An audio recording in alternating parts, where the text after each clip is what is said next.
नमस्कार दोस्तों, स्वागत है आप सभी का देश के नंबर 1 एजुकेशन प्लेटफॉर्म अनअकैडमी पर। और मैं भास्कर प्रताप मिश्रा आपका स्वागत करता हूं। मैं G agents faculty expert in G and banking for all bank exams and plus verified educator on Unacademy platform में। दोस्तों आप सभी का स्वागत है। रफ्तार के साथ सेशन में जुड़ जाइए, सेशन को शेयर कर दीजिए। जितने भी दोस्त साथी मित्र इस समय सेशन में जुड़े हुए हैं सभी का तहे दिल से स्वागत है। Very good evening.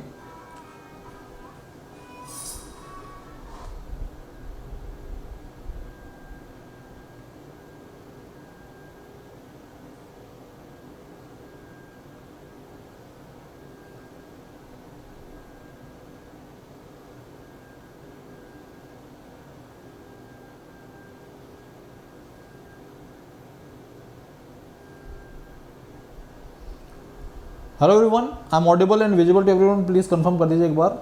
Good evening Anjali Sharaf, कैसे हैं बच्चे? स्वागत है आपका। तो शुरू करते हैं सेशन को आज के और देखते हैं क्या क्या खबरें हैं आपके लिए। मॉक टेस्ट में क्या खास है आपके लिए, फटाफट बन जाइए सेशन में। सबसे पहले खास बात मेरे दोस्तों, अनअकैडमी ने आपके लिए ये ऑफर कंटिन्यू रखा है 31 अगस्त तक, 31 अगस्त तक आपके लिए ऑफर कंटिन्यू रहेगा। आप एनरोल कर सकते हैं अनअकैडमी के साथ और पा सकते हैं अप टू 30% तक का ऑफ। आप यूज़ करना है कोड कौन सा, आपको कोड इस्तेमाल करना है BPM10। मेरा नाम भास्कर प्रताप मिश्रा है, शॉर्ट में BPM और आगे लगा दीजिएगा साथ में 10। तो BPM10 इज़ माई कोड। इस कोड का इस्तेमाल करिए, अनअकैडमी के साथ अपने आप को एनरोल करिए। ये सारे बेनिफिट्स आपको अनअकैडमी पर मिल रहे हैं दोस्तों। Access to latest recorded classes, comprehensive notes and PDFs, previous year questions, live test and quizzes, ask a doubt solution feature, raise hand facility, बहुत सारी चीज़ें हैं जो आपको अनअकैडमी पर मिलती हैं जो कि किसी और प्लेटफॉर्म पर नहीं मिलती है। तो रफ्तार के साथ सेशन में बनना शुरू करिए, सेशन को शेयर करिए। Very good evening everyone. Notes मिलते हैं, स्टडी नोट्स मेरे दोस्तों आपके लिए हैं उपलब्ध यहाँ पर, जो कि बेस्ट एजुकेटर के द्वारा क्यूरेटेड हैं, reviewed by top educators, accessible हैं कहीं पर भी किसी भी समय पर मेरे दोस्तों। चैप्टर वाइज प्रैक्टिस क्वेश्चन सब उपलब्ध मिलेंगे आपको यहाँ पर। प्लस लर्नर और आइकॉनिक लर्नर के बीच में अंतर समझ लीजिए। आइकॉनिक लर्नर्स जो हैं जिन्होंने 1 अगस्त पर या उसके बाद सब्सक्रिप्शन लिया है उनको फिजिकल नोट यानी कि हार्ड कॉपी के फॉर्म में भी नोट्स मिलेंगे और एप्लीकेशन पर भी। प्लस लर्नर्स को केवल एप्लीकेशन पर ही ये सुविधा उपलब्ध मिलेगी। मैगजीन एप्लीकेशन पर दोनों स्टूडेंट्स को मिलेंगे। रेज हैंड फैसिलिटी का इस्तेमाल, आस्क अ डाउट फीचर, लेकिन पर्सनलाइज सॉल्यूशन केवल आइकॉनिक लर्नर्स के लिए ही है। ये बैचेस चल रहे हैं मेरे दोस्तों, टॉप बैचेस। हमारा बैच सुबह 11 बजे आता है, आप फॉलो कर सकते हैं हमें मॉर्निंग 11 AM पर। मॉर्निंग 11 AM पर आप इस बैच के साथ अपने आप को एनरोल कर सकते हैं, जिसमें धासु एडुकेटर जुड़े हुए हैं, Himanshu sir, Mohti sir, ma'am English की लेक्चर ले रही हैं यहाँ पर। आपके एग्जाम के नज़रिए से काफ़ी इंपॉर्टेंट बैच है, तो क्या सोच रहे हैं? तूफानी अंदाज में जुड़ना शुरू कर दीजिए, सेशन को शेयर कर दीजिए। टेस्ट सीरीज अवेलेबल है शाम को 6 बजे मेरे दोस्तों। GA की टेस्ट सीरीज आनी थी आज, आपने होप सो अटेम्प्ट जरूर की होगी। ये मेरा कोड है BPM10। प्लस सब्सक्रिप्शन के ये प्राइसेस हैं, लेकिन इस समय आपको 30% ऑफ चल रहा है, तो ध्यान रखिएगा। आपको लगभग 30% के करीब छूट मिल रही है इस समय इस कोड का इस्तेमाल करने पर। आइकॉनिक सब्सक्रिप्शन के सारे बेनिफिट बता चुका हूँ। 13799 का 24 मंथ का सब्सक्रिप्शन है, बट 30% लगभग 30% के करीब ऑफ है। 12 मंथ का सब्सक्रिप्शन आपके लिए 11,599 का है। 30% तक के ऑफ पर इस समय ऑफर चल रहा है। कोड यूज़ करना है BPM10, इस कोड का इस्तेमाल कर लीजिए। तो शुरू करते हैं सेशन को आज को और देखते हैं पहला सवाल क्या आपके सामने। State of the world's forest SOFO report is release by which of the following organisation. तो सोफो रिपोर्ट मेरे दोस्तों किस संस्था के द्वारा रिलीज की गई है? फटाफट आंसर करिए। सोफो रिपोर्ट निम्नलिखित में से कौन सी संस्था के द्वारा रिलीज की गई है? नीचे दिए गए 5 ऑप्शन में से आपको बताना है। आंसर करिए रफ्तार के साथ, सही जवाब क्या है? तो वो कौन सी अंतर्राष्ट्रीय संस्था है जिसके द्वारा इस रिपोर्ट को रिलीज किया गया है? फटाफट आंसर कर दीजिए। और यहां पर बच्चे आज कुछ तकनीकी दिक्कत के कारण सेशन थोड़ा लेट शुरू हो रहा है। टेक्निकल इशू था, पावर कट था, यहाँ पर जो पावर का इशू था उस कारण से क्लास थोड़ी सी लेट शुरू हो रही है। ठीक है बच्चे, तो यहाँ पर सही जवाब है FAO, food and agriculture organisation is the correct answer. FAO बिल्कुल परफेक्ट जवाब है। नीति आयोग के द्वारा भी FAO के साथ मिलकर एक रिपोर्ट, एग्रीकल्चर रिपोर्ट 2030 तक की पेश की गई थी नीति आयोग के द्वारा भी, याद रखिएगा। फूड एंड एग्रीकल्चर ऑर्गेनाइजेशन का मुख्यालय, इसका हेडक्वार्टर कहाँ पर है? इसका मुख्यालय है रोम में।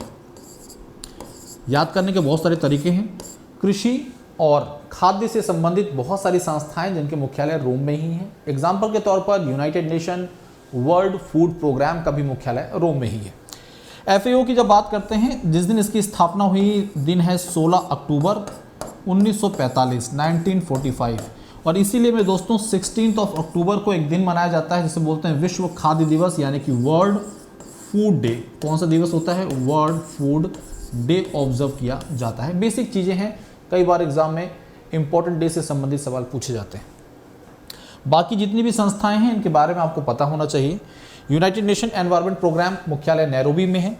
वर्ल्ड फूड प्रोग्राम रोम। UNFCCC मेरे दोस्तों, ये कॉन्फ्रेंस हर वर्ष अलग अलग जगहों पर होता है। United nation framework convention on climate change. Conference of parties के बारे में आप जानते होंगे, पिछला सम्मेलन ग्लासगो में हुआ था, इस बार इजिप्ट में होना है। और 2023 में सम्मेलन यूनाइटेड अरब अमीरात में होगा, जहां पर इस समय एशिया कप चल रहा है। कल के मैच में भारत ने पाकिस्तान को धो दिया। ये सारी बातें आपने देखी होंगी सेशन को। बिल्कुल आपका जवाब एकदम सही था, एकदम सही था। आगे बढ़ते हैं। अगला सवाल, जीवहाला। ये जीवहाला नाम की एक स्पेशल लोन स्कीम है, स्पेशल लोन स्कीम है प्रिजनर्स के लिए, कैदियों के लिए इसे लॉन्च किया गया। कौन सी राज्य सरकार के द्वारा? देखिए, किसी न किसी प्रकार से बैंकिंग स्कीम से ही संबंधित है। प्रिजनर्स, कैदी, वो कैदी जिनकी सजा लगभग 3 साल के करीब की है, ठीक है भाई, 3 साल के करीब की है, उनके लिए ये योजना शुरू की गई है। उनके परिवार, उनके बच्चे जो हैं, उनको इस योजना के माध्यम से पढ़ाई के लिए या फिर दैनिक खर्चों के लिए लोन दिया जा सकता है। तो कौन सी स्कीम है भाई, कौन सा राज्य है जिसके द्वारा इस स्कीम को शुरू किया गया? करेक्ट आंसर है महाराष्ट्र। महाराष्ट्र के द्वारा ही जीवहाला स्कीम की शुरुआत की गई है। महाराष्ट्र में CM एकनाथ शिंदे हैं, गवर्नर इस समय भगत सिंह कोश्यारी हैं, जिनका एक विवादित बयान आया था, जिसके बाद उन्होंने बोला था कि हमारे बयान को तोड़ मरोड़ को पेश किया गया था। आगे बढ़ते हैं। तो महाराष्ट्र की सरकार जो है, Maharashtra department of prison has launch first kind of credit scheme. ये एक प्रकार की क्रेडिट स्कीम है जिसके माध्यम से मेरे दोस्तों जो जेल में कैदी बंद हैं उनको ये लोन दिया जाएगा। महाराष्ट्र स्टेट कोऑपरेटिव बैंक जो है वो इस लोन को प्रोवाइड करेगा। उन कैदियों के लिए है जिनकी सज़ा मोर देन 3 ईयर्स, 3 वर्ष से ज़्यादा की कैद है जिनको मिली है, उनके लिए। बात करते हैं अगले सवाल की। अगला सवाल है, विच ऑफ द फॉलोइंग बैंक, निम्नलिखित में से वो कौन सा बैंक है जिसके द्वारा ओपन फॉर ऑल इनिशिएटिव की शुरुआत की गई है? इंपॉर्टेंट है, याद रखिएगा। Open for all digital ecosystem for MSME, इस लोन को शुरू किया गया है किस बैंक के द्वारा? आंसर कर दीजिए फटाफट, सही जवाब क्या है? State bank of India, axis bank, HDFC, ICICI या फिर फेडरल बैंक? करेक्ट आंसर क्या है? रफ्तार के साथ कमेंट बॉक्स में जवाब आ जाने चाहिए।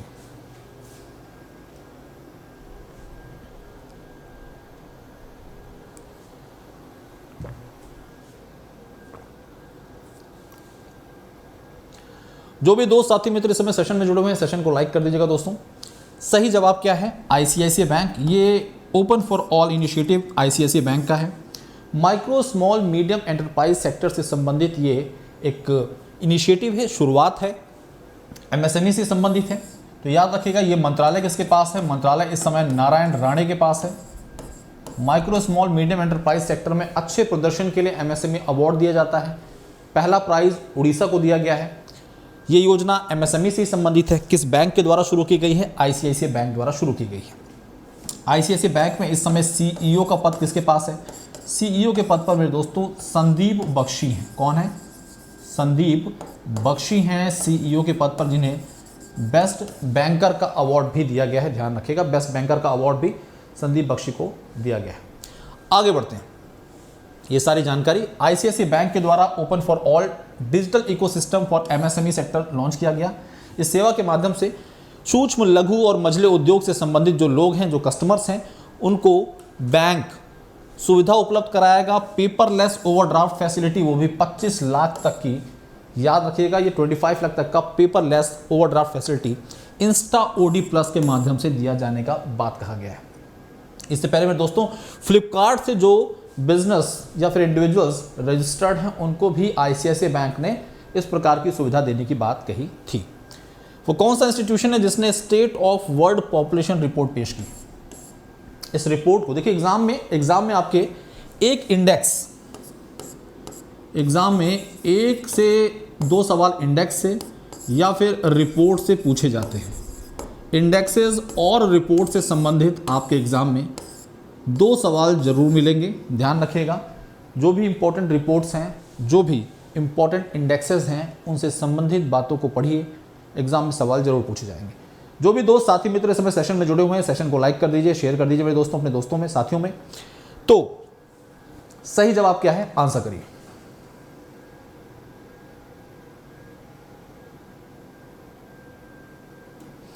कौन सी वो संस्था है जिसने state of world population report पेश की? तो करेक्ट आंसर है United nation population fund, UNFPA। तो यूनाइटेड नेशन पॉपुलेशन फंड ये संस्था हेडक्वार्टर्ड है, इसका मुख्यालय पूछा जा सकता है कहाँ पर है, तो मुख्यालय इसका है न्यूयॉर्क में। ठीक है भाई। यूनिसेफ का मुख्यालय कहाँ पर है? न्यूयॉर्क में ही है। IMF Washington DC, world bank Washington DC और यूनेस्को पेरिस में। अभी भारत की तरफ से एग्जीक्यूटिव डायरेक्टर यानी कि इंडिया को कौन से वो इकोनॉमिस्ट हैं जो कि IMF में एग्जीक्यूटिव डायरेक्टर के तौर पर रिप्रेजेंट करेंगे? भारत के ED कौन है IMF में? हाल में ही नियुक्ति हुई है, नाम बता दीजिए। KV सुब्रमण्यम सही जवाब है, Krishnamurthy Subramaniam is the correct answer. तो आंसर जो है वो B यहाँ पर एकदम दुरुस्त है। नेक्स्ट क्वेश्चन देखिए, state of world population report has been titled, क्या नाम दिया गया है? सीइंग द अनसीन, ये टाइटल इसको दिया गया है। रिपोर्ट का नाम क्या है, ये सवाल पूछा जा सकता है। मुख्यालय कहाँ पर है? मुख्यालय न्यूयॉर्क में है UNFPA का। UNFPA का full form United Nation world population fund, याद रखिएगा, United nation population fund is the full form of UNFPA। आगे बढ़ते हैं, अगले सवाल की तरफ चलें। नेक्स्ट क्वेश्चन क्या है? सारी जानकारी दी, कब की स्थापना है? UNFPA की स्थापना 1967 की है। सीइंग द अनसीन ये रिपोर्ट का नाम है। संस्था पहले किसी और नाम से जानी जाती थी, अब इसे UNFPA के नाम से जाना जाता है। वो कौन सा इंस्टीट्यूशन है जिसके द्वारा fast and secure transmission of electronic records इस डिजिटल प्लेटफॉर्म को लॉन्च किया गया है? तो ये डिजिटल प्लेटफॉर्म मेरे दोस्तों निम्नलिखित में से किस इंस्टीट्यूशन के द्वारा लॉन्च किया गया है? आंसर करिए। NITI Aayog, world economic forum, supreme court, mighty का मतलब है ministry of electronics and information technology, Mahua, housing and urban affair ministry. Answer करिए फटाफट, सही जवाब क्या है?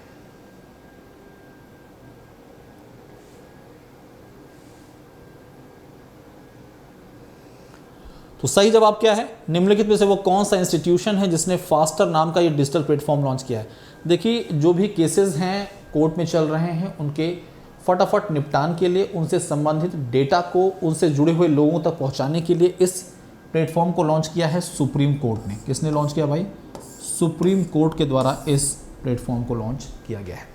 सुप्रीम कोर्ट की जब बात करते हैं तो 49th CJI, 49th chief justice of India नियुक्त कर दिए गए हैं। नाम क्या है? जस्टिस UU ललित नाम है इनका।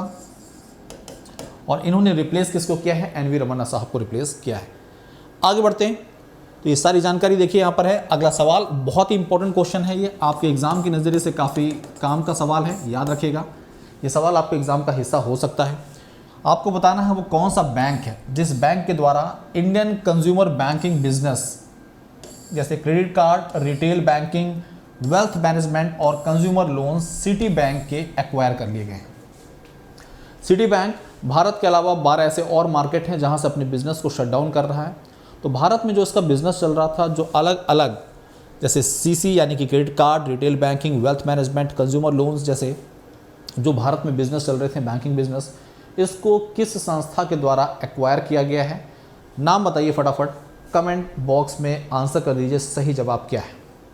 कौन सा बैंक है? SBI, HDFC bank, axis bank, ICICI bank, federal bank. Correct answer क्या है? सभी के CEO MD के बारे में भी आपको जानकारी होनी चाहिए, एग्जाम में एक सवाल पूछ लिया जाता है। तो करेक्ट आंसर क्या है फटाफट बता दीजिए। सही जवाब है मेरे दोस्तों, नाम है उस बैंक का एक्सिस बैंक। एक्सिस बैंक के द्वारा ये एक्विजिशन किया गया है। एक्सिस बैंक में इस समय CEO का पद किसके पास है? नाम है अमिताभ चौधरी। तो अमिताभ चौधरी नाम है इनका। अमिताभ चौधरी इस समय CEO हैं एक्सिस बैंक में, ध्यान रखिएगा। सिटी बैंक के इस प्रकार के सारे बिजनेसेस को एक्सिस बैंक ने ही एक्वायर किया है। Where is the headquarter of Citibank? Citibank का मुख्यालय कहाँ पर है? लंदन, फ्रैंकफर्ट, न्यूयॉर्क, पेरिस या फिर इनमें से कोई नहीं। सही जवाब क्या है फटाफट बता दीजिए। New York is the correct answer है दोस्तों। अमेरिकन बैंक है सिटी बैंक, सही जवाब है सिटी बैंक, अमेरिकन बैंक है। बहुत सारे बच्चे स्टैंडर्ड चार्टर्ड में और सिटी बैंक में कंफ्यूज हो जाते हैं, कंफ्यूजन नहीं होना चाहिए। अगला सवाल, निम्नलिखित में से वो कौन सा स्टेट है जो कि 22 मार्च को अपना राज्य स्थापना दिवस मनाता है और इस बार इस स्टेट ने 110वें यानी कि 110वां फाउंडेशन ईयर अपना ऑब्जर्व किया। सही जवाब दीजिए, कौन सा राज्य है? तेलंगाना, आंध्र प्रदेश, बिहार, उड़ीसा या फिर अरुणाचल प्रदेश। देखिए जितने भी यहाँ पर ये स्टेट दिए गए हैं सबके बारे में जानकारी आपको दे दी जाएगी, लेकिन सही जवाब क्या है? करेक्ट आंसर है बिहार। बिहार बिल्कुल सही जवाब है। तेलंगाना की जब बात करते हैं तो ये 2 जून को अपना 2 जून 2014 को स्थापना दिवस मनाता है। आंध्र प्रदेश का मेरे दोस्तों ये 1 नवंबर को ही अपना स्थापना दिवस मनाता है 1956। उड़ीसा की बात करते हैं तो 1 अप्रैल, 1 अप्रैल। अरुणाचल प्रदेश में दोस्तों 20 फरवरी। राज्य स्थापना दिवस से संबंधित सवाल हैं, कई बार एग्जाम में पूछ लिए जाते हैं। स्टैटिक से संबंधित क्वेश्चन है, इंपॉर्टेंट है। आगे बढ़ते हैं। निम्नलिखित में से वो कौन सा कंट्री है, उस देश के बारे में जानकारी दीजिए जिसने अफ्रीकन यूनियन सम्मेलन को होस्ट किया 2022 में। एग्जाम में एक क्वेश्चन समिट से पक्का बनेगा। समिट्स खासकर वो पूछे जाएंगे जो थोड़े से एक्सेप्शनल हैं, थोड़ा अलग है। वो सम्मेलन जिसके बारे में सबको पता है, विश्व स्तर पर होते हैं, वो नहीं पूछे जाएंगे। वो सम्मेलन पूछे जाएंगे जो हुए और पता भी नहीं चला, करंट अफेयर की खबरों में आपको सुनाई दिया होगा, टीवी न्यूज़ में नहीं दिखाई दिया होगा। आंसर करिए। यहाँ पर चिन्ना जुड़ चुके हैं हमारे साथ। Chinna most welcome, very good evening, स्वागत है आपका। अफ्रीकन यूनियन समिट 2022 की वेन्यू क्या थी? सही जवाब दीजिए। सेशन को लाइक कर दीजिएगा दोस्तों। करेक्ट आंसर क्या है? इथियोपिया। इथियोपिया इस सम्मेलन का वेन्यू था। इथियोपिया की जब चर्चाएं करते हैं, इथियोपिया का कैपिटल सिटी है एडिस अबाबा। क्या नाम है? एडिस अबाबा, ये कैपिटल सिटी है। करेंसी यहाँ की है बिर करेंसी है। यहाँ के पीएम है अबे अहमद, नाम याद रखिएगा, अबे अहमद। नाम याद रखने के पीछे एक कारण भी है। अबे अहमद को 2019 में नोबेल पीस प्राइज से सम्मानित किया गया था। नोबेल पीस प्राइज से सम्मानित किया गया था। पड़ोसी देश है इरिट्रिया, उसके साथ सीमा विवाद था, बड़े लंबे अरसे से 2 दशकों से चल रहा था। शांतिपूर्ण तरीके से बिना किसी खून खराबे के इन्होंने सुलझा दिया था। इस कारण से इनको 2019 का नोबेल पीस प्राइज दिया गया था, ध्यान रखिएगा। तो अफ्रीकन यूनियन समिट, इसे आप AU बोल सकते हैं, जैसे आप यूरोपियन यूनियन को EU बोलते हैं।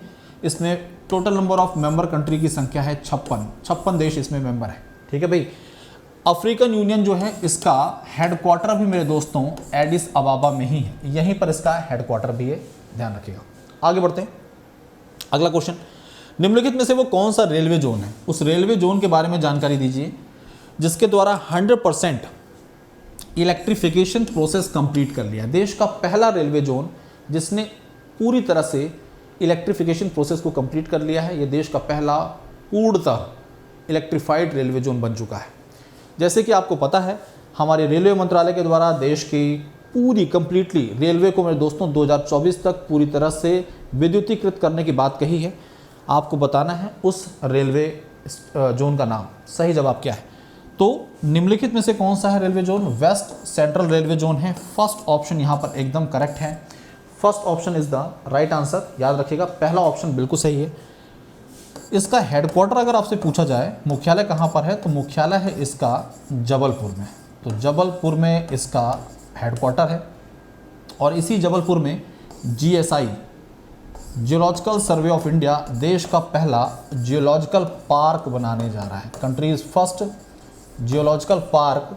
कोई पूछे कहाँ पर तैयार किया जा रहा है, तो जबलपुर में तैयार किया जा रहा है, ध्यान रखिएगा। ठीक है भाई। अगले सवाल पे चलते हैं। एबल प्राइज में दोस्तों मैथमेटिक्स के क्षेत्र में इसे नोबेल के इक्विवेलेंट माना जाता है। नोबेल प्राइज मैथमेटिक्स में नहीं दिया जाता है। मैथमेटिक्स के क्षेत्र में दोस्तों अगर बात करें तो एबल प्राइज सबसे बड़े अवार्ड में से एक अवार्ड है। तो निम्नलिखित में से वो कौन है जिनको इस अवार्ड से सम्मानित किया गया? दूसरा पॉइंट, किस फील्ड में, मैथमेटिक्स में किस क्षेत्र में अच्छे प्रदर्शन के लिए, उत्कृष्ट प्रदर्शन के लिए इनको इस अवार्ड से सम्मानित किया गया है। सही जवाब क्या है? तो करेक्ट आंसर है, नाम है डेनिस पार्लन सलीवन। तो डेनिस पार्लन सलीवन जो है ये एक अमेरिकन मैथमेटिशियन है, यूएस से जुड़े हुए हैं। अगली बात, टोपोलॉजी की फील्ड में, किस फील्ड में दोस्तों? टोपोलॉजी की फील्ड में इनको, टोपोलॉजी में उत्कृष्ट प्रदर्शन के लिए, डेवलपमेंट के लिए इनको इस अवार्ड से सम्मानित किया गया। एबल प्राइज़ की शुरुआत किसके द्वारा की गई थी, कौन से कंट्री के द्वारा, कब हुई शुरुआत इसकी? तो सारी जानकारी यहाँ पर है। एबल प्राइज़ 2022 में दोस्तों नॉर्वेगियन गवर्नमेंट के द्वारा वर्ष 2002 में इस्टेब्लिश किया गया था। इसे Norwegian academy of science and letters द्वारा मैनेज किया जाता है। प्रोफेसर सलीवन जो हैं इनको अवार्ड दिया गया है, इस सम्मान से सम्मानित किया गया है टोपोलॉजी के सेक्टर में कंट्रीब्यूशन के लिए। ठीक है भाई, आगे बढ़ें। ऐसे हमारे देश में एक अवार्ड होता है, हमारे देश में एक मैथमेटिशियन है नीना गुप्ता, उनको इस अवार्ड से सम्मानित किया गया था। नाम है उस अवार्ड का रामानुजन यंग मैथमेटिशियन अवार्ड, और वो देश की चौथी महिला, चौथी भारतीय हैं मैं दोस्तों जिनको इस अवार्ड से सम्मानित किया गया। अगला सवाल, venue of the international conference on pharma and medical devices sector 2022, इसका वेन्यू क्या है? आंसर करिए। International conference on pharma and medical devices sector, इसका वेन्यू क्या है? ऐसे सवाल आपके एग्जाम में आ जाएंगे जिसका जवाब आपको नहीं पता होगा। जवाब दीजिए फटाफट, करेक्ट आंसर क्या है? निम्नलिखित में से वो कौन सा स्थान है? सही जवाब है नई Delhi, new Delhi is the correct answer, new Delhi is the correct answer. अगर हम बात करें मेडिकल रिसर्च की, मेडिकल रिसर्च की अगर हम बात करते हैं तो देश में मेडिकल रिसर्च सेक्टर में रेगुलेटरी बॉडी कौन सी है? कौन सी रेगुलेटरी बॉडी है? रेगुलेटर कौन है? तो याद रखिएगा, नाम है ICMR, Indian council of medical research. और इसके इस समय प्रमुख कौन है? बलराम भार्गव हैं, ध्यान रखिएगा, बलराम भार्गव ICMR के प्रमुख हैं। एग्जाम के नज़रिए से काम का है। मेडिकल सेक्टर में काफ़ी ज़्यादा इन्वेस्टमेंट हो रहा है कोविड-19 के बाद। याद रखिएगा, अभी एक मेडिसिन जो खूब चर्चाओं में रही थी, नाम सुना होगा आपने, डोलो 650, वो खूब खबरों में इसलिए रही क्योंकि कोविड-19 के टाइम डॉक्टर्स को इस कंपनी के द्वारा एक भारी भरकम पेमेंट दी गई थी कि आपको, पेशेंट्स को, लोगों को इस दवाई के बारे में प्रिस्क्रिप्शन देना, यानी कि जब भी आप प्रिस्क्रिप्शंस लिखें तो उसमें इस दवाई को जरूर मेंशन करें। ठीक है जी, हज़ारों करोड़ रुपया लगभग इस कंपनी के निर्माताओं ने बर्बाद किया था इसके एडवर्टीजमेंट पर। अगला सवाल, निम्नलिखित में से वो कौन हैं जिनको NFRA, national Financial Reporting authority जो संस्था है, इसमें चेयरमैन के तौर पर 3 वर्षों के लिए नियुक्त किया गया है? तो 3 ईयर्स के लिए, 3 वर्षों के लिए निम्नलिखित में से किसको नियुक्ति दी गई है? आंसर करिए।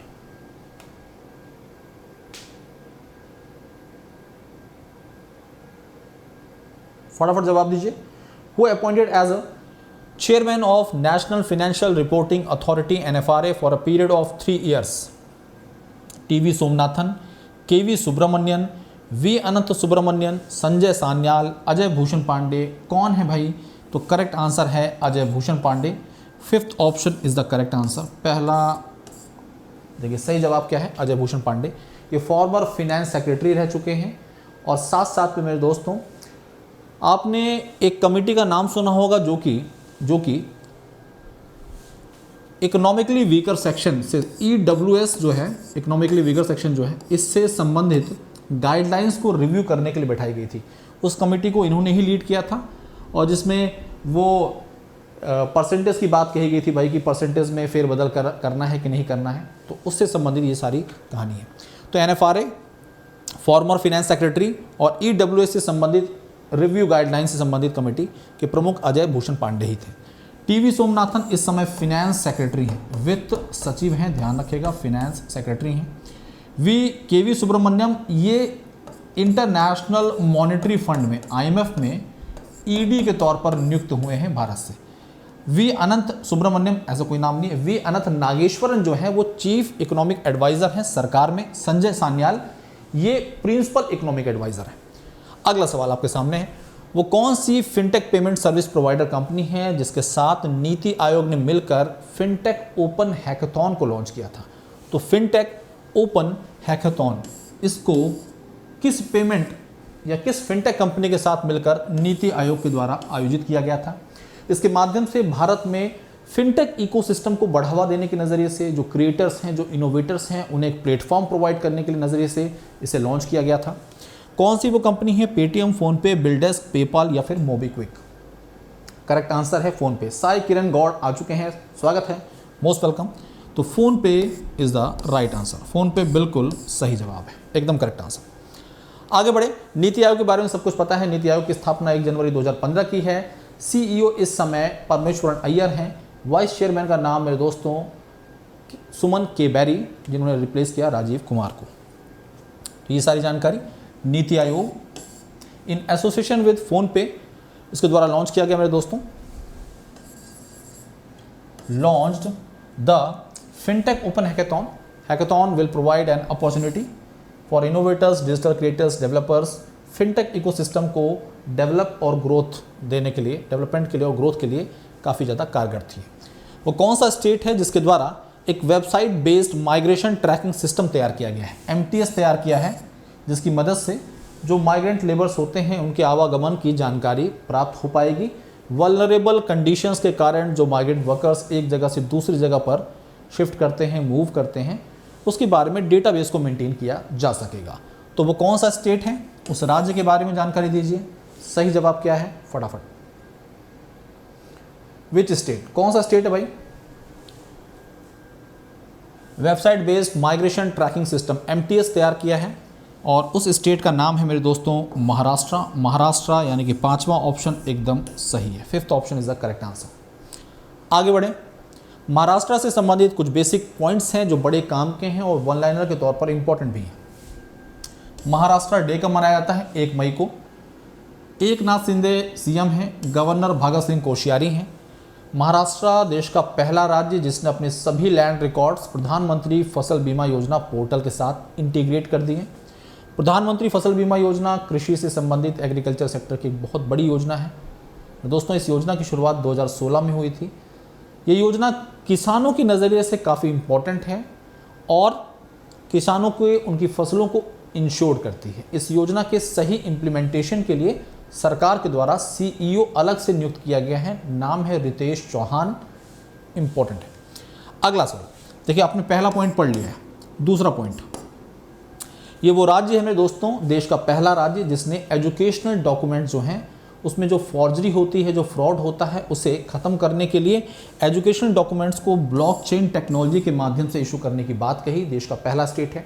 एक और बात बता दें आपको, ब्लॉकचेन टेक्नोलॉजी पर ही हमारे देश की यानी कि अपनी डिजिटल करेंसी भी आने वाले समय में आने वाली है। रिजर्व बैंक ऑफ इंडिया उस पर काम कर रहा है।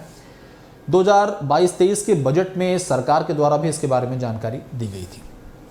आगे, इकोनॉमिक सर्वे जब पेश किया जाता है, देखिए इकोनॉमिक सर्वे किसी भी बजट की जब बात करते हैं तो बजट इकोनॉमिक सर्वे पर ही आधारित होता है।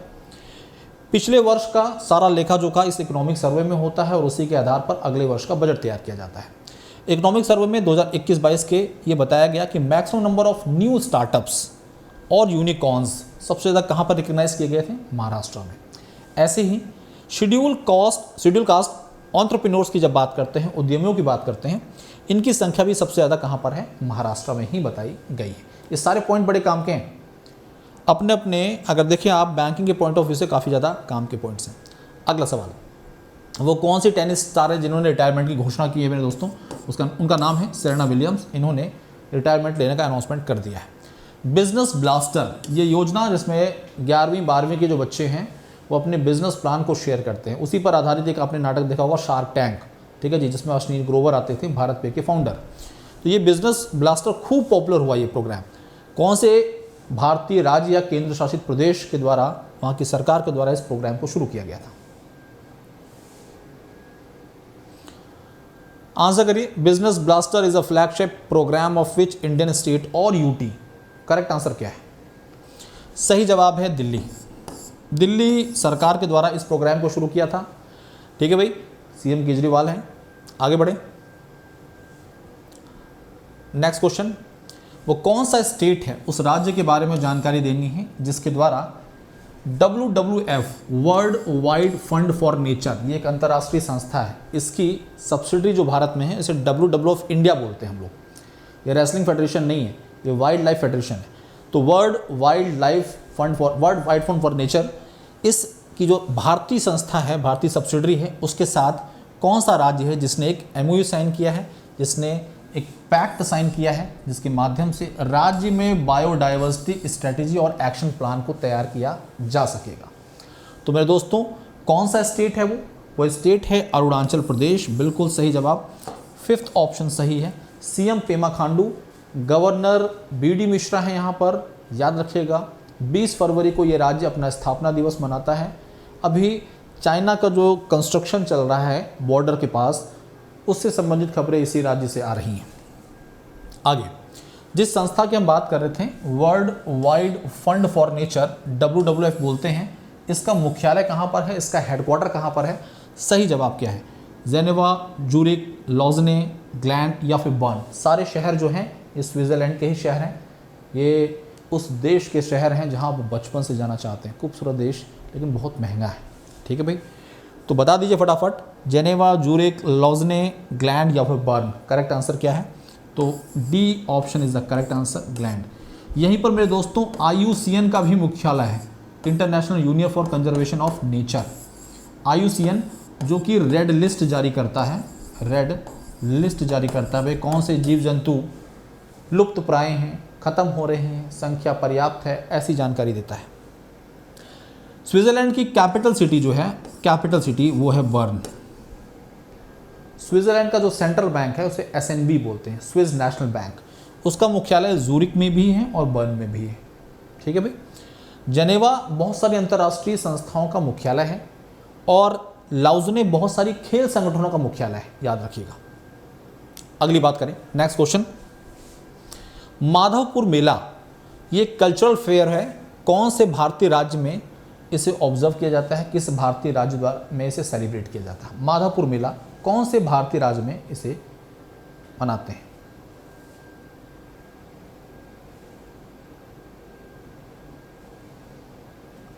आंसर करिए फटाफट। वो कौन सा भारतीय राज्य है जहां पर इसे सेलिब्रेट किया जाता है? माधवपुर मेला कहां पर मनाया जाता है भाई? गुजरात में।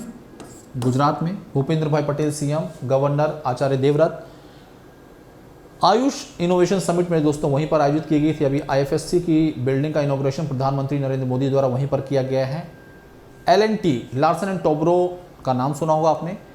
IT and ITS technological park Vadodara में बनाया जा रहा है 7,000 करोड़ की लागत से। ये सारी चीज़ें आप देख रहे हैं ना, गुजरात से संबंधित है। कारण क्या है? चुनाव होने हैं, व्यापारी वर्ग गुजरात में बहुत है और इस कारण से ये भारी भरकम डेवलपमेंट भी हो रहा है।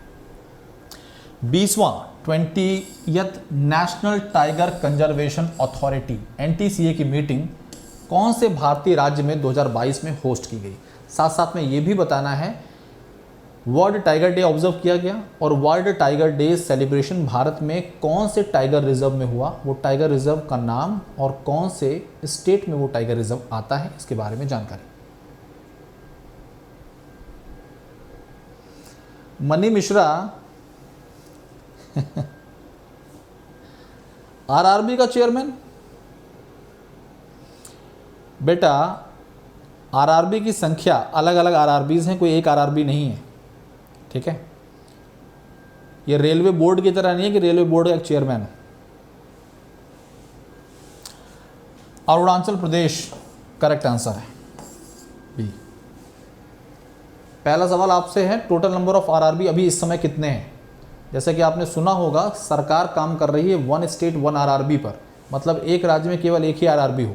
बहुत सारे राज्यों में ऐसा है तो, लेकिन उत्तर प्रदेश की जब बात करते हैं तो उत्तर प्रदेश में कई RRBs हैं। ठीक है,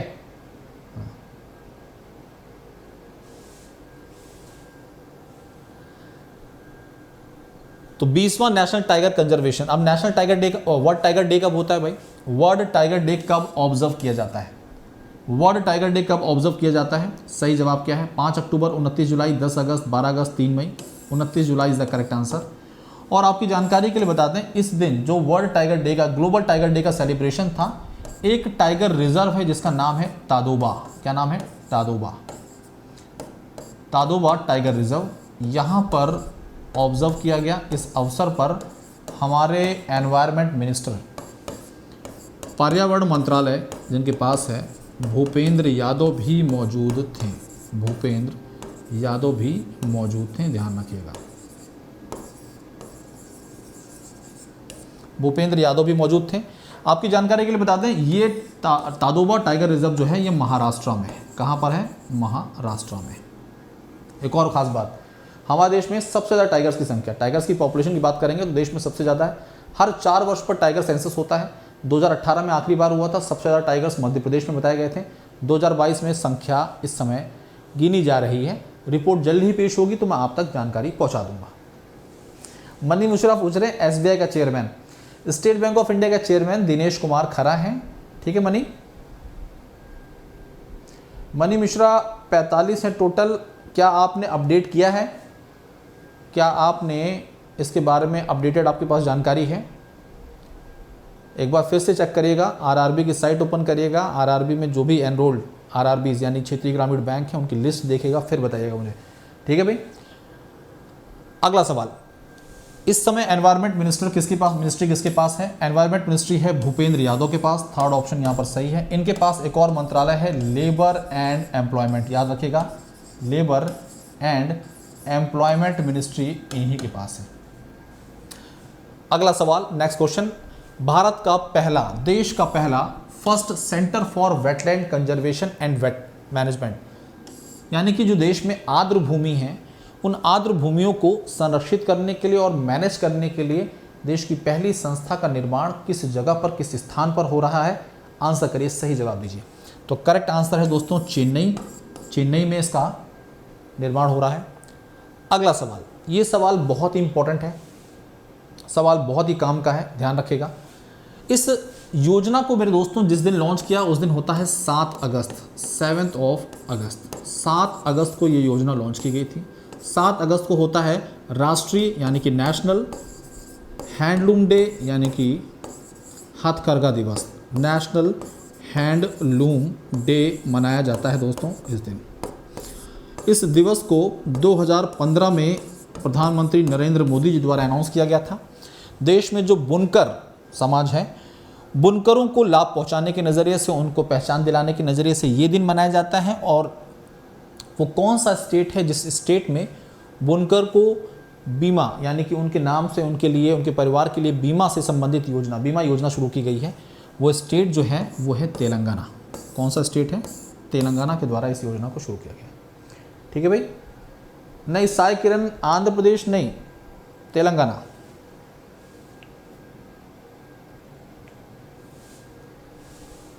ओके। सीएम के चंद्रशेखर राव, ये देखिए कहानी आपके सामने है। तेलंगाना के चीफ मिनिस्टर जो हैं, नाम क्या है? के चंद्रशेखर राव। पार्टी का नाम क्या है? तेलंगाना राष्ट्र समिति, TRS। ठीक है भाई। इसके द्वारा इस योजना को शुरू किया गया। नाम क्या है? नेथन्ना बीमा स्कीम, बुनकरों के लिए है। किस दिन लॉन्च किया गया? नेशनल हैंडलूम डे के दिन। तो तेलंगाना के मुख्यमंत्री के चंद्रशेखर राव के द्वारा राष्ट्रीय हथकरघा दिवस के दिन नेथन्ना बीमा योजना की शुरुआत की गई। ये योजना में दोस्तों बुनकरों के लिए है, उनके परिवार की सुरक्षा के लिए है। 5 लाख तक का, बुनकरों के परिवार को 5 लाख तक का बीमा दिया जा रहा है, 5 लाख तक का, याद रखिएगा। ठीक है। और इसके लिए LIC के साथ पार्टनरशिप की गई है, लाइफ इंश्योरेंस कॉरपोरेशन के साथ पार्टनरशिप की गई है। याद रखिएगा, तेलंगाना राज्य जो है देश के 29वें राज्य के तौर पर 2 जून 2014 को सामने आया था। 2014 में इलेक्शन थे, इस नज़रिए से इस डिमांड को भी पूरा किया था। एक लंबे अरसे से इस डिमांड को यहाँ के लोग कर रहे थे। आंध्र प्रदेश से अलग एक पृथक राज्य की मांग कर रहे थे। कैपिटल सिटी हैदराबाद, बवाल चल रहा है, सुना ही होगा आपने। निम्नलिखित में से वो कौन है जिन्हें नए चेयरमैन के तौर पर अपॉइंट किया है DRDO में? डिफेंस रिसर्च डेवलपमेंट ऑर्गेनाइजेशन में नए चेयरमैन के तौर पर किसकी नियुक्ति हुई है? फटाफट बता दीजिए। DRDO में नए चेयरमैन के तौर पर कौन नियुक्त हुआ है? सही जवाब क्या है? Sameer V Kamat. Sameer V Kamat correct answer है। और इन्होंने किसको रिप्लेस किया है? ये रिप्लेस कर रहे हैं G सतीश रेड्डी को। S सोमनाथ जो हैं ये Indian Space Research Organisation ISRO के चेयरमैन हैं। इनके द्वारा किसको रिप्लेस किया गया था? इनके द्वारा के सीवान को रिप्लेस किया गया था। DRDO के स्थापना 1958 की है, 1958 की है। और मुख्यालय इसका नई दिल्ली में, न्यू दिल्ली में इसका मुख्यालय है। देश की डिफेंस रिसर्च से संबंधित एक संस्था है, याद रखिएगा। आगे बढ़ते हैं नेक्स्ट क्वेश्चन की तरफ। विच इंडियन इकोनॉमिस्ट, वो कौन से भारतीय अर्थशास्त्री हैं, वो कौन से इंडियन इकोनॉमिस्ट हैं जिनको एग्जीक्यूटिव डायरेक्टर के तौर पर भारत से नियुक्त किया गया है इंटरनेशनल मॉनेटरी फंड IMF में। मैंने इस सवाल को आपसे दूसरी या तीसरी बार मैं आपको बता रहा हूँ। KV सुब्रमण्यम जो कि सरकार में पूर्व चीफ इकोनॉमिक एडवाइजर यानी कि मुख्य आर्थिक सलाहकार के तौर पर कार्य कर चुके हैं। ISB Indian school of business Hyderabad में ये प्रोफेसर के तौर पर कार्यरत हैं और इस समय में दोस्तों IMF में सरकार की तरफ से ED के तौर पर इनको नियुक्त किया गया है। ठीक है भाई, ध्यान रखिएगा। Urjit Patel Asian infrastructure investment bank AIIB में VP के तौर पर हैं, वाइस प्रेसिडेंट के तौर पर हैं। Viral V Acharya former RBI deputy governor. Anant Nageswaran इस समय चीफ इकोनॉमिक एडवाइजर है। क्या है भाई? Chief economic adviser. और Arvind Subramanian former chief economic adviser, Tamil Nadu के चीफ मिनिस्टर की इकोनॉमिक एडवाइजरी काउंसिल में मेंबर के तौर पर कार्यरत है। ठीक है दोस्तों, बढ़ते हैं अगले सवाल की तरफ। और अगला सवाल आपको नए वाले रेपो रेट के बारे में जानकारी देनी है कि रेपो रेट इस समय कितना चल रहा है। आंसर करिए, रेपो रेट इस समय कितना चल रहा है। आपके सामने यहाँ पर एक तस्वीर दिख रही होगी पीछे। ठीक है जी, ये जो तस्वीर है ये मॉनेटरी पॉलिसी कमेटी के स्ट्रक्चर से संबंधित है। MPC जो कि मॉनेटरी पॉलिसी डिसाइड करती है, जिसमें कुल 6 मेंबर होते हैं, सरकार की तरफ से 3 और RBI की तरफ से 3। इस कमेटी को निर्मित किया गया था, निर्माण किया गया था इस कमेटी का वर्ष 2016 में, जब रघुराम गोविंद राजन गवर्नर के तौर पर कार्यरत थे। तो अब हमारे देश में मॉनेटरी पॉलिसी का जो निर्माण होता है दोस्तों, वो कौन करता है? वो MPC ही करता है। ठीक है जी, और इस MPC ने एक मत होकर ये बोला कि रेपो रेट को बढ़ाना ज़रूरी है, क्योंकि देश में इन्फ्लेशन का जो रेट है वो बहुत तेज़ी से आगे जा रहा है। रेपो रेट को बढ़ाकर इन्फ्लेशन को थोड़ा सा कंट्रोल किया जा सकता है।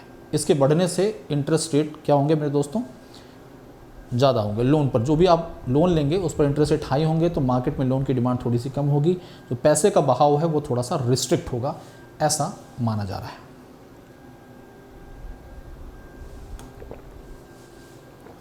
ठीक है भाई, कितना है? 5.4। साई किरण और मनी मिश्रा का जवाब एकदम सही है। 5.4 इज द करेक्ट आंसर। 5.4 बिल्कुल सही जवाब है। आगे बढ़ते हैं, नेक्स्ट क्वेश्चन क्या है?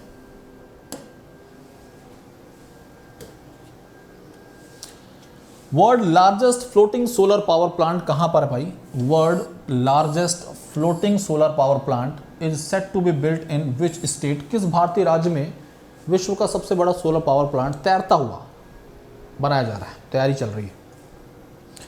राजस्थान, मध्य प्रदेश, गुजरात, बिहार या फिर तेलंगाना? कौन सा सही जवाब है? कमेंट बॉक्स में आंसर आ जाना चाहिए। मनी मिश्रा ने अभी सर्च किया और 43 बताया है। चलिए, बहुत अच्छी बात है। साई किरण गौड़ MP बिल्कुल करेक्ट आंसर। मध्य प्रदेश बिल्कुल दुरुस्त जवाब, दुरुस्त आंसर है मध्य प्रदेश। मध्य प्रदेश के किस शहर में भाई, किस डिस्ट्रिक्ट में? तो डिस्ट्रिक्ट का नाम है खांडवा। क्या नाम है? खांडवा डिस्ट्रिक्ट है। ठीक है भाई। खांडवा में कौन सा डैम है भाई? ओमकारेश्वर डैम है। ओमकारेश्वर डैम। ये ओमकारेश्वर जो डैम है ये कौन सी नदी पर बना है? तो आप बोलेंगे नर्मदा नदी पर बना है। नर्मदा नदी पर बना है, ध्यान रखिएगा। और जो कैपेसिटी बताई गई है 2022-23 में इस तैरते हुए सोलर पावर प्लांट से जो प्रोडक्शन होगा उसकी, वो 600 मेगावाट बताई गई है। कितनी बताई गई दोस्तों?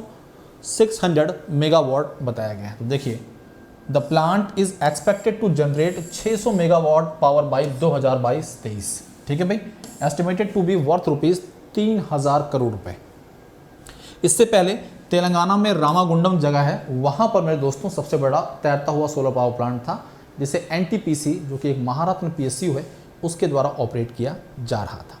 ठीक है भाई, बढ़ते हैं अगले सवाल की तरफ। और अगला सवाल ये है कि ये ऑफर कब तक रहेगा? तो मेरे दोस्तों 31 तक, 31 अगस्त तक आपके लिए ऑफर रन कर रहा है। कितने % तक का डिस्काउंट है दोस्तों? 30% तक का डिस्काउंट, अप टू 30% सभी बैंक एग्जाम सब्सक्रिप्शन पर।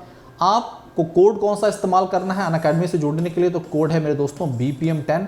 इस कोड का इस्तेमाल करिए। मेरा नाम भास्कर प्रताप मिश्रा है, शॉर्ट में BPM10। इस कोड का इस्तेमाल आप किसी भी अनअकैडमी सब्सक्रिप्शन के लिए कर सकते हैं। ध्यान रखिएगा, कोई भी कैटेगरी का हो, चाहे वो बैंक हो, एसएससी हो, रेलवे हो, यूपीएससी हो, किसी के लिए भी। ठीक है भाई, तो ये सारे बेनिफिट्स मिल रहे हैं। फटाफट एनरोल करिए, अनअकैडमी के साथ जुड़ जाइए। टेलीग्राम चैनल क्या है जिससे आप जुड़ सकते हैं? टेलीग्राम चैनल है GA बाई भास्कर सर।